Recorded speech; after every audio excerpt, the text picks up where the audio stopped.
इस राष्ट्र कथा शिविर के आयोजक सम्माननीय स्वामी धर्मबंधु जी, मंच पर उपस्थित हमारी सेना के पदाधिकारीगण और इस सभागार में उपस्थित विभिन्न प्रांतों से आए हुए हमारे छात्र एवं छात्राएं, बच्चों, आप सब लोग बहुत सौभाग्यशाली हो और इस शिविर का नाम राष्ट्र कथा शिविर है। और राष्ट्र को आपको जो स्वामी जी का उद्देश्य है, स्वामी जी का उद्देश्य है कि राष्ट्र को दो प्रकार से हम सुरक्षित और संरक्षित कर सकते हैं। कोई भी राष्ट्र केवल सीमाओं की सुरक्षा कर देने मात्र से सुरक्षित नहीं हो सकता। हमारे देश की जो भौगोलिक सीमाएं हैं उनकी सुरक्षा तो हमारे ये सेना के सैनिक करते हैं, परंतु उसके साथ साथ इस देश में रहने वाले जो नागरिक हैं, इस देश में पढ़ने वाले जो छात्र और छात्राएं हैं, जो इस देश का भविष्य है, उनका विचार, उनका आचरण, उनका व्यवहार, वो भी इस देश को एक नई प्रगति और एक नई दिशा देता है। आप लोगों को यहां बुलाया गया है, इसलिए बुलाया गया है कि आप लोग इस शिविर में आकर के, स्वामी जी ने आपको बताया था कि यदि किसी व्यक्ति को अपने जीवन की प्रगति रोकनी हो तो उस प्रगति में सबसे बड़ा बाधक कौन है? जब व्यक्ति के जीवन में इतनी आराम तलवी आ जाती है। तो आप सब लोग जहां जहां से आए हैं, विभिन्न प्रांतों से आए हैं, पतंजलि ऋषि कहते हैं कि एक व्यक्ति को उसके जीवन में क्या क्या चीजें होनी चाहिए। यदि आप चाहते हैं, मैं देखती हूं बहुत सारे बच्चे कहते हैं, बहुत सारे शिक्षक कह रहे हैं, जो लोग मुझसे मिल रहे हैं, स्वामी जी बहुत बड़ा काम कर रहे हैं, स्वामी जी इतना बड़ा अकेले कैसे काम कर पा रहे हैं। तो ये सब लोग विचार तो कर रहे हैं, लेकिन इसके साथ साथ आपको चिंतन भी करना है और इस बात को समझना भी होगा। स्वामी जी भी जो कार्य कर रहे हैं, स्वामी के जीवन से, उनके आचरण से, उनके कार्य से हमें प्रेरणा लेने की आवश्यकता है। प्रेरणा क्या लेने की आवश्यकता है? पतंजलि ऋषि का एक सूत्र है, तपः स्वाध्याय ईश्वर प्रणिधानी क्रिया योग। अर्थात किसी व्यक्ति को यदि आगे बढ़ना है, किसी व्यक्ति को यदि प्रगति पर जाना है, तो उसके जीवन में पहला गुण क्या क्या होना चाहिए।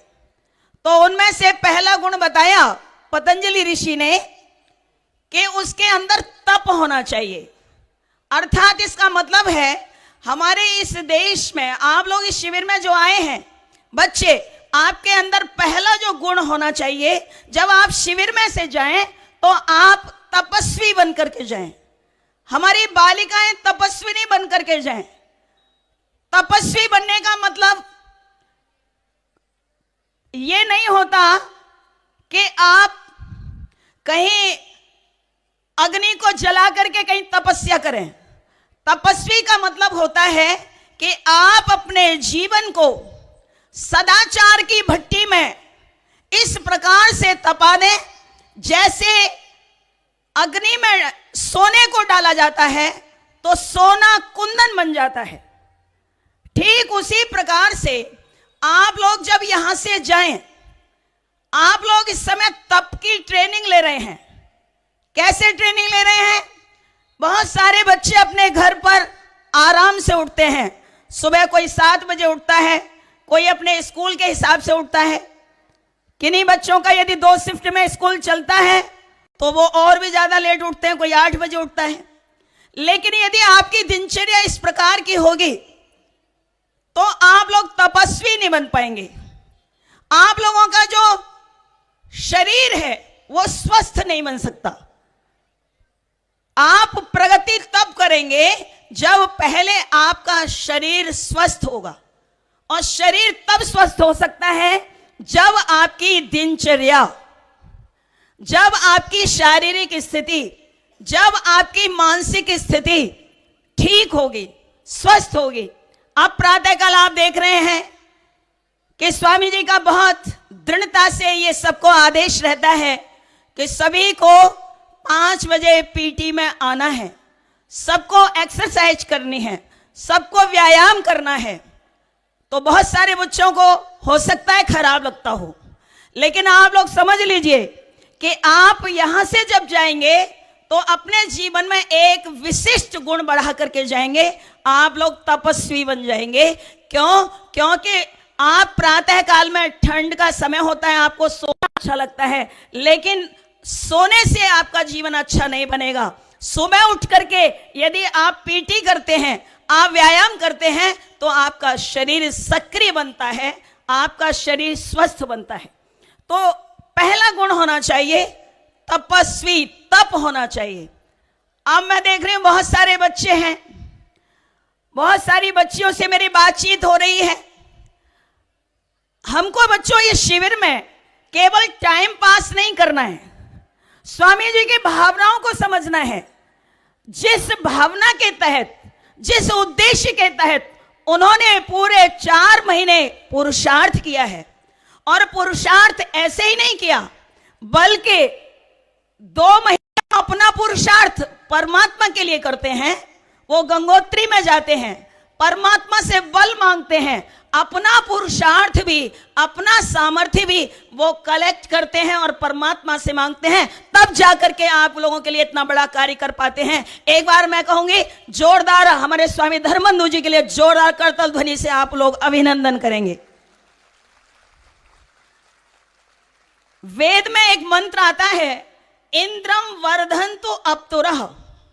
समाज में जो श्रेष्ठ काम करने वाले लोग हैं, समाज में जो राष्ट्र का निर्माण करने वाले लोग हैं, समाज में जो शुभ विचार को फैलाने वाले लोग हैं, समाज में जो राष्ट्र के लिए कल्याणकारी योजनाओं पर काम करने वाले लोग हैं, ऐसे लोगों का हमें अपने वाणी से भी प्रशंसा करनी चाहिए और उनका सम्मान करना चाहिए और उनके कार्यों में हमें सहयोग भी देना चाहिए। लेकिन हम देखते हैं कि हमारी स्वयं की प्रवृत्ति क्या बन गई है। हमारी प्रवृत्ति क्या बन गई है, जब हम आराम से आते हैं तो हम ये सोचते हैं कि जैसे स्वामी धर्मबंधु जी के पास यहां आकर के हमने बहुत बड़ा उपकार किया है, लेकिन किसी का यह चिंतन नहीं जाता, ये जो कार्य हो रहा है ये स्वामी धर्मबंधु जी का कोई निजी कार्य नहीं है, उनका कोई व्यक्तिगत कार्य नहीं है। जितनी जिम्मेदारी राष्ट्र के लिए वो समझते हैं, यदि हम इस राष्ट्र में रहने वाले नागरिक हैं तो उतना कर्तव्य हमारा भी बनता है। हम भी ये सोचें कि हम इस राष्ट्र के लिए क्या योगदान कर सकते हैं, ये हमारा भी चिंतन होना चाहिए। तो इसलिए महर्षि पतंजलि कहते हैं कि हमें क्या होना चाहिए, तपस्वी होना चाहिए। तपस्वी होने का मतलब है कि हमें यदि शारीरिक कष्ट हो रहा है, बहुत सारे बच्चे घर में गर्म पानी से नहाते हैं और यहाँ ठंडे पानी से नहाना पड़ रहा है, दोपहर को गर्मी होती है, तो बहुत सारे बच्चे हो सकता है अपने घर में एसी में रहते हैं, यहाँ गर्मी में रहना पड़ रहा है। लेकिन यदि आप इसे मजबूरी मानेंगे तो आपका ये आप जीवन में सीख नहीं पाएंगे।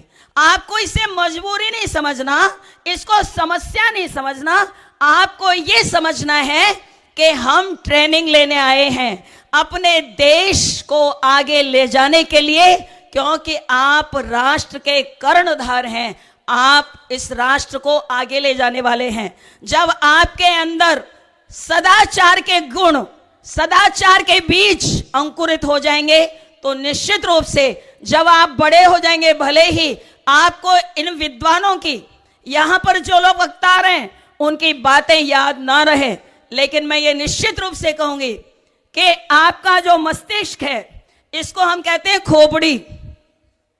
खोपड़ी का मतलब होता है कि जितनी बातें आप विद्वानों की और हमारे जितने यहां पर लोग आ रहे हैं, उन बड़े बड़े लोगों की जो बातें सुन रहे हैं, वो सब बातें खराब कोई नहीं जा रही, वो सारी बातें आपके दिमाग में खोके पड़ी हुई हैं। जब इनकी आवश्यकता अनुभव होगी, जब आपके जीवन में ऐसी परिस्थितियां आएंगी, तब निश्चित रूप से ये बातें आपको याद आएंगी। हम स्वामी बंधु जी के यहाँ एक शिविर में गए थे, तो वहां बख्शी जी आए थे और बख्शी जी ने राष्ट्र के लिए हमें कुछ बात बताई थी। राष्ट्रभक्ति के लिए उन्होंने एक उदाहरण दिया था। तो कहने का तात्पर्य है, आपको तपस्या पतंजलि बताते हैं, और दूसरा गुण है स्वाध्याय करना। स्वाध्याय करना, स्वाध्याय का मतलब है, इसके दो अर्थ हैं। एक अर्थ है कि ऋषियों के ग्रंथों को पढ़ना, अपने अध्यात्म के जो हमारे ग्रंथ हैं, जब तक हम उनका स्वाध्याय नहीं करेंगे। कल स्वामी जी ने बताया, इंफॉर्मेशन और नॉलेज में बहुत बड़ा अंतर है। हम जो मोबाइल में देख करके पढ़ते हैं, वो सूचनाएं हो सकती हैं, परंतु वो ज्ञान नहीं है। तो हमको स्वाध्याय करना है, अच्छे ग्रंथों का अध्ययन करना है, प्लस उसके साथ साथ अच्छे विद्वानों की बातों का मंथन करना है, विचार करना है, चिंतन करना है, और दूसरा अपने जीवन का भी आत्मनिरीक्षण करना है। मैं किस दिशा की ओर जा रहा हूं, मेरे अंदर क्या बुराई है, मैं कैसे और अपने आप को अपडेट कर सकता हूं, कर सकती हूं, ये चिंतन करना भी आपको आना चाहिए। ये इसी शिविर से आपको सीखना है। और तीसरी बात आपको सीखनी है, ईश्वर प्रणिधान। ईश्वर प्रणिधान का अर्थ है, कोई भी आप काम करें तो सबसे पहले उस काम को करने से पहले आंख बंद करिए और परमेश्वर से कहिए कि परमात्मा, मैं ये जो काम करने जा रहा हूं या काम करने जा रही हूं, ये काम हम आपके उसमें रखते हैं, और मैं ये काम, जब आप कोई काम करें तो काम करने से पहले आपके पास 3 मिशन होने चाहिए। आपके काम करने से किसी को दुख नहीं पहुंचना चाहिए, यानी आपका दृष्टिकोण दुख वाला नहीं होना चाहिए। और आप कोई काम करें तो आपका उद्देश्य होना चाहिए कि आपके काम करने से कितने लोगों का कल्याण होगा, कितने लोगों को सुख पहुंचेगा।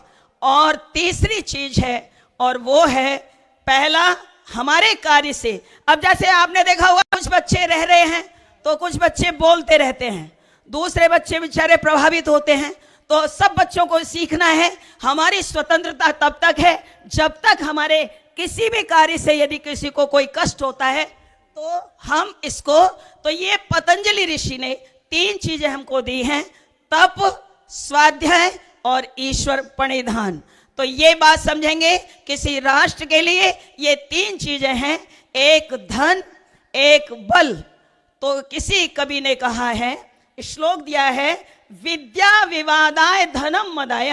जो सज्जन लोग होते हैं, उनकी विद्या ज्ञान के प्रसार के लिए होती है, उनका बल जो होता है दूसरों की रक्षा के लिए होता है, और उनकी जो शक्ति है वो दान देने के लिए, उनका धन दान देने के काम आता है।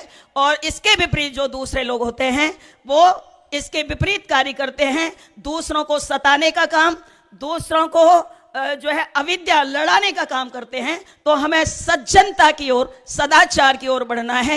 ये थोड़ी सी बातें मैंने तभी कही हैं। हम राष्ट्रीय एकता का मिशन लेकर के चलें। संगच्छध्वम संवदध्वम संभव मनांसि जानताम देवा भागम यथा पूर्वे संजाना नाम उपासते।